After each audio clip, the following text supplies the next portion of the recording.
Bonjour, je suis Amandine de l'association Andissimo et j'anime les ateliers Tu aides, je t'aide.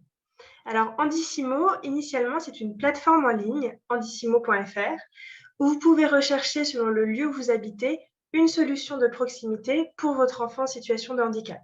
Donc vous pouvez filtrer selon votre lieu d'habitation, selon vos besoins, selon l'âge, les troubles de votre enfant et rechercher une solution de diagnostic, de répit, de loisirs et de vacances, de soins, selon vos besoins. Ça, c'est le projet initial et en ce moment, cette grosse base de données est en train d'être transférée vers un autre site qui s'appelle maboussoleaidant.fr. Donc très bientôt, vous pourrez retrouver à nouveau toutes ces solutions, mais sur le site directement maboussoleaidant.fr. Nous, chez Andissimo, on se concentre sur ce projet Tu aides, je t'aide. Alors, qu'est-ce que c'est? Tu aides, je t'aide, c'est un peu un slogan. L'idée, c'est d'apporter de l'aide à ceux qui aident, aux aidants. Le projet est né d'un constat finalement assez simple. On s'est rendu compte que les parents qui avaient un enfant en situation de handicap recevaient souvent assez peu d'aide de leur entourage proche, à savoir la famille, les amis, les collègues, les voisins, alors que souvent ces parents ont besoin de plus d'aide que d'autres parents. On s'est donc demandé pourquoi finalement l'entourage très proche n'était pas plus impliqué, ne proposait pas. Est-ce que c'était par gêne? Est-ce que c'était par manque de connaissances? Est-ce que c'était par manque de conscience de ce qu'était une situation avec du handicap? Et puis on s'est aussi demandé pourquoi les parents n'exprimaient peut-être pas assez leurs besoins, pourquoi ils n'osaient pas plus demander. Voilà, il y avait peut-être un problème de communication entre ces deux parties, on va dire les parents et les proches.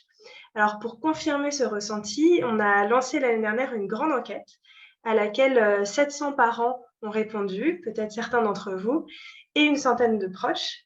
Et ça nous a permis vraiment d'identifier un peu mieux justement ces ressentis, donc ces freins, ces blocages, ces leviers sur lesquels on pouvait travailler.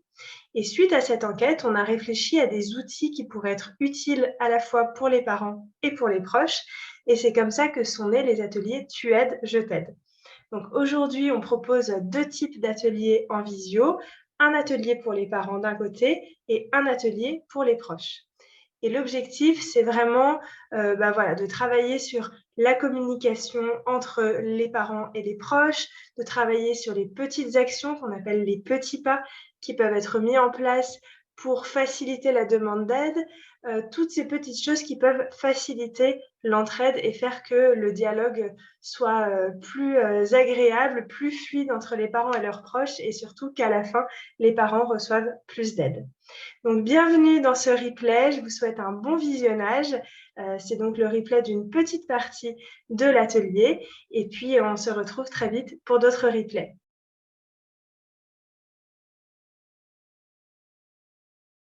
Pour démarrer, j'ai pensé que c'était utile de vous donner quelques repères sur les différents handicaps, parce que selon le handicap dont il est question, ce ne sont pas forcément les mêmes parcours, ni les mêmes problématiques. Alors traditionnellement, les catégories de handicap, c'est celles qui sont en jaune là à droite.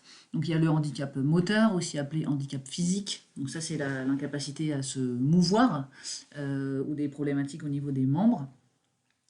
Il y a le handicap mental ou la déficience intellectuelle, c'est la même chose. Ça, pour faire simple, c'est une question de niveau de quotient intellectuel, de QI, d'un QI inférieur à la moyenne. Ça donne un niveau de développement qui est pas standard et des réactions aux situations qui sont pas aussi faciles à apprendre que pour les enfants sans handicap. L'exemple que les gens connaissent généralement, c'est la trisomie 21 qui génère un handicap mental. Ensuite, on arrive dans la catégorie des troubles cognitifs. Donc, troubles cognitifs, ça veut dire troubles du cerveau, du développement du cerveau. Donc ça, c'est tout ce qu'on met derrière ça, c'est la dyslexie, la dysphasie, la dyspraxie, les troubles de l'attention, troubles du déficit de l'attention avec ou sans hyperactivité, troubles de la mémoire. Et tout ça peut ne pas être handicapant, sauf quand ils sont multiples. Donc c'est surtout les enfants multi-10 pour qui ça devient un handicap. Le polyhandicap, ça c'est un handicap qui est grave, hein, qui associe au moins un handicap moteur et un handicap mental. Donc ce sont des enfants qui généralement sont dans des fauteuils, voire même des fauteuils coquets pour tenir bien leur corps, qui sont peu autonomes, qui souvent ne parlent pas et qui peuvent avoir une épilepsie associée et qui généralement ne vont pas dans les écoles standards mais sont accueillis dans des établissements spécialisés.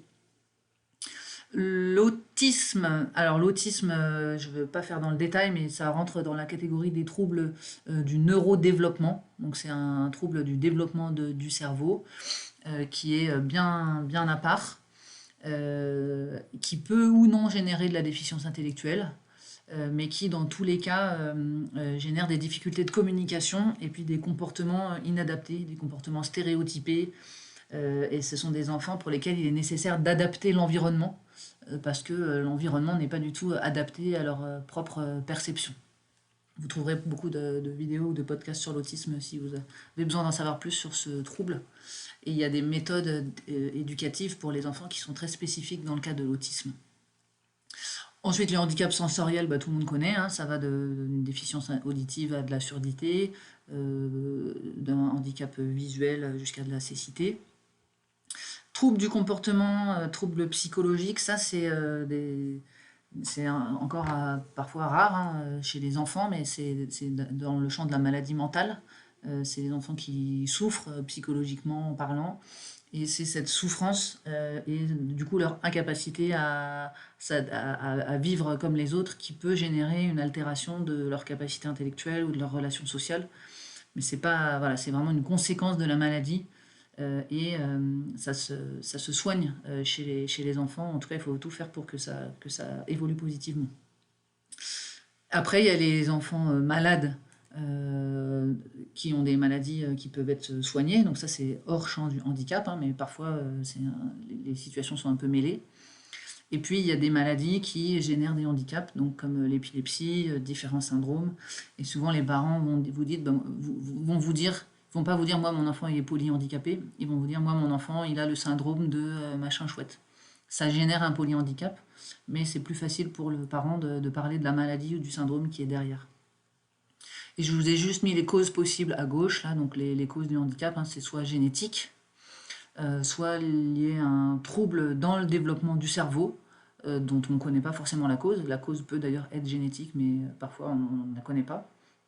Ça peut être dû à une grossesse ou une naissance qui se passe mal, notamment ce qu'on appelle les IMC, donc l'infirmité motrice cérébrale, ce qui est dû à des lésions cérébrales et qui génère toujours un handicap moteur et parfois des troubles cognitifs, voire une déficience intellectuelle. Ça peut être dû à un accident, bien sûr. Et puis, pour tout ce qui est dans le champ des troubles du comportement, ça peut être dû à des problèmes psychologiques, voire psychiatriques. Et ce qu'il faut savoir aussi, c'est que dans beaucoup de cas, on ne connaît ni la cause, ni le diagnostic précis du handicap. Et souvent aussi, ça met très longtemps de savoir ce que l'enfant a. Il y a énormément d'examens à faire. Et du coup, quand les proches demandent voilà, qu'est-ce qu'il a ton enfant, c'est embêtant parce qu'on ne sait pas comment expliquer, puisque soi-même, on ne sait pas en fait. Donc on essaye d'expliquer un peu ce qu'on sait, mais c'est pas évident de répondre ni de vivre cette période-là. Juste pour aller un peu plus loin sur le handicap, voilà, les différences entre les parents finalement et les situations, c'est est-ce qu'ils connaissent le handicap dès la naissance, est-ce qu'ils le découvrent peu à peu, ça peut être très long, ou est-ce que c'est un accident brutal? Quel est le degré du handicap, si on peut dire, hein, léger, modéré, sévère ou profond? Est-ce que le parent a un diagnostic précis ou est-ce que ça tâtonne et c'est pas évident ni d'expliquer ni de savoir et c'est un peu angoissant de savoir ce qu'on va découvrir à la fin. Et vraiment à retenir, c'est que dans tous les cas, personne ne sait comment ça va évoluer. Tout peut arriver, en positif, en négatif, on ne sait pas. Et les petites questions clés que les parents se posent entre eux pour savoir comment est l'enfant de l'autre, si je caricature un peu, c'est est-ce qu'il parle? Donc on dit est-ce qu'il est verbal ou est-ce qu'il est non verbal? Est-ce qu'il marche? Est-ce qu'il va à l'école? Sous-entendu l'école ordinaire. Est-ce qu'il a des troubles du comportement? Donc ça veut dire est-ce qu'il de temps en temps il crie, il s'agite, il faut le surveiller sans cesse. Du coup c'est beaucoup plus compliqué à gérer au quotidien. Et puis la question que tous les parents se posent au fond d'eux-mêmes, c'est est-ce qu'il sera autonome quand il sera grand? C'est-à-dire est-ce qu'il sera capable de vivre sans surveillance constante et avec un minimum d'autonomie. Et évidemment, en conclusion de ce slide, vous le savez, hein, le mot handicap est dur pour les parents. Donc si on peut ne pas l'utiliser et parler de troubles, de difficultés, de maladies, de syndromes, d'autisme, enfin, tout autre mot, voilà, trouble ou difficulté, c'est bien. C'est beaucoup mieux que handicap. Sur ce slide, j'ai essayé d'expliquer que pouvait être le parcours d'un parent, sachant que c'est très différent d'un parent à l'autre. Il n'y a rien de standard. Mais de manière générale, voilà, j'ai regroupé un peu les points communs. Donc il y a la découverte progressive ou le choc du diagnostic, dont on a un petit peu parlé. C'est toujours un moment très compliqué, le moment du diagnostic, qui peut durer longtemps et qui, à la fin, pose des mots sur ce que c'est. Il y a un petit côté définitif et les mots qui sont utilisés, c'est un coup près nous est tombé sur la tête. C'est vraiment le choc du diagnostic. C'est une période où il faut être très présent, si vous le pouvez, auprès des parents. Il y a la question de la culpabilité, ça qu'il faut connaître. Moi, j'ai mis longtemps à le comprendre, mais un parent qui a un enfant handicapé a toujours au fond de lui une culpabilité qui est plus ou moins justifiée, hein, enfin qui n'est pour moi pas justifiée, mais le parent se dit et si j'avais découvert ça plus tôt, est-ce qu'on aurait pu agir plus tôt? Et si je m'étais comporté autrement pendant la grossesse, est-ce que ça aurait pu être évité? Et est-ce qu'un jour j'ai pas fait une bêtise qui a fait que mon enfant est devenu épileptique brutalement? Il y a toujours ce et si j'avais pu faire mieux pour éviter ça à mon enfant? Nous, vu de l'extérieur, c'est difficile à comprendre parce que voilà, c'est pas logique, mais en tout cas, il y a ça. Et je pense qu'il y a aussi dans la façon dont les parents se présentent un peu le sentiment que les gens les jugent sur le fait d'avoir un enfant handicapé. Voilà, bon, ça, on pourra en parler plus tard. Il y a la période souvent de déni après le diagnostic. On pense que ça va s'arranger, on minimise, on cherche tous les traitements qui existent possibles, on fouille de partout pour essayer de résoudre le problème. Les angoisses et les intercertitudes, on en a déjà parlé, on ne sait pas ce que l'enfant va devenir. Donc, et on ne sait même pas souvent ce qui va se passer la semaine suivante. Donc il y a rien de, et c'est une angoisse un peu permanente sur qu'est-ce que mon enfant va devenir, qu'est-ce que je peux faire pour l'aider. La question de l'isolement, c'est pour ça qu'on est là aujourd'hui ensemble, hein. C'est comme les parents vivent des choses que les autres ne vivent pas, les autres n'ont pas vécu le choc du diagnostic, n'ont pas de culpabilité, n'ont pas d'angoisse permanente sur leur enfant. Comme on ne vit pas la même chose et que les parents ont du mal à en parler, c'est très intime, et il y a un éloignement qui peut se produire et donc un isolement. Ça, c'est vraiment là-dessus qu'on va travailler avec vous aujourd'hui. Après, sur les parcours, je vais passer un peu plus vite, mais souvent un parent arrête de travailler parce qu'il y a beaucoup de choses à faire, des soins, des rendez-vous, des trajets. Parfois, les couples se séparent aussi, hein, c'est compliqué à gérer. Tout devient plus complexe, c'est ce qu'on appelle la double peine. Voilà, la crèche ne prend plus l'enfant, l'école ne prend plus l'enfant, la babysitter ne veut pas revenir. Tout se complique et ça engendre de la colère, une incompréhension de la part des parents. Il y a beaucoup de démarches à faire, beaucoup de dossiers à remplir, etc. C'est résumé dans le terme le parcours du combattant. C'est ce que les parents disent, voilà, avoir un enfant en situation de handicap, c'est le parcours du combattant. Et après, quand on prend un peu de recul sur cette situation ou qu'on s'habitue, il y a le besoin de soutien et de répit qui apparaît, on va en parler avec vous. Les fratries, comment je fais pour que les autres enfants aillent bien. Le fait de rencontrer d'autres parents touchés par le handicap, c'est vraiment très précieux. Ce sont des gens avec qui il y a une connexion immédiate qui se fait, on se comprend et on peut s'entraider plus facilement. Un bonheur que je ne souhaite à personne, c'est le titre d'un livre de Samuel Le Bihan, qui résume à la fois le fait que il peut y avoir de très bons moments et ça peut faire des très belles vies d'accueillir un enfant fragile, vulnérable ou différent. Ça rend beaucoup plus humain, c'est ce que tous les parents disent. C'est des vies qui sont pleines d'émotions et d'humanité, mais c'est difficile. Voilà, donc un bonheur que je ne souhaite à personne. Il y a des hauts et des bas. Il y a les familles qui s'en remettent aux institutions et il y a des familles hyper battantes qui vont chercher partout des solutions, des professionnels, des méthodes, des lieux adaptés, tout ce qui peut faire que leur enfant va progresser et va être bien. Et puis, l'incertitude dont on parlait tout à l'heure, voilà, tout peut basculer du jour au lendemain. Il peut y avoir la maladie qui s'empire, il peut y avoir une opération à faire qui est compliquée, il peut y avoir un événement très bénin pour nous, mais et qui engendre des grosses complications pour l'enfant et sa famille. Et puis évidemment, c'est jamais fini puisque le handicap ne s'arrête pas par définition, ni à 10 ans, ni à 15 ans, ni à 20 ans. Si je peux faire un petit résumé sur les sujets, un peu la charge mentale, enfin les préoccupations des parents, et c'est des champs sur lesquels parfois on peut agir en tant que proche, en tant qu'extérieur.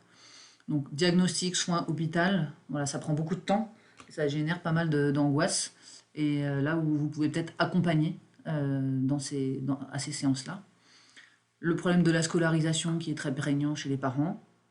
Il y a beaucoup d'organisation du quotidien à faire, de logistique avec tous les trajets, les rendez-vous, parfois les taxis, parfois les problèmes de mobilité associés.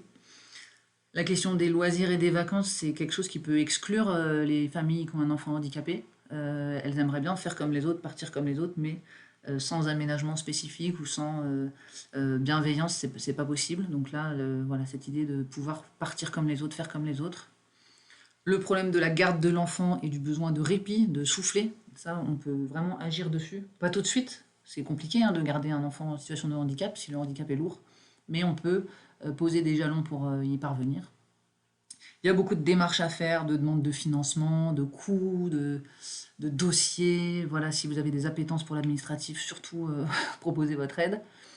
Et puis, on l'a dit, il y a la question du couple qui est fragile, et puis comment les frères et sœurs vont aller bien. Donc sur tous ces sujets, voilà, c'est des sujets de préoccupation pour le parent, donc ça peut être des sujets aussi d'appui pour les proches. En résumé, chaque situation est différente, mais c'est jamais simple. Voilà, quel que soit le handicap de l'enfant, quel que soit le parcours de la famille, ça va être différent, voilà. Mais personne ne peut dire oui, j'ai un enfant en situation de handicap, pour moi c'est facile.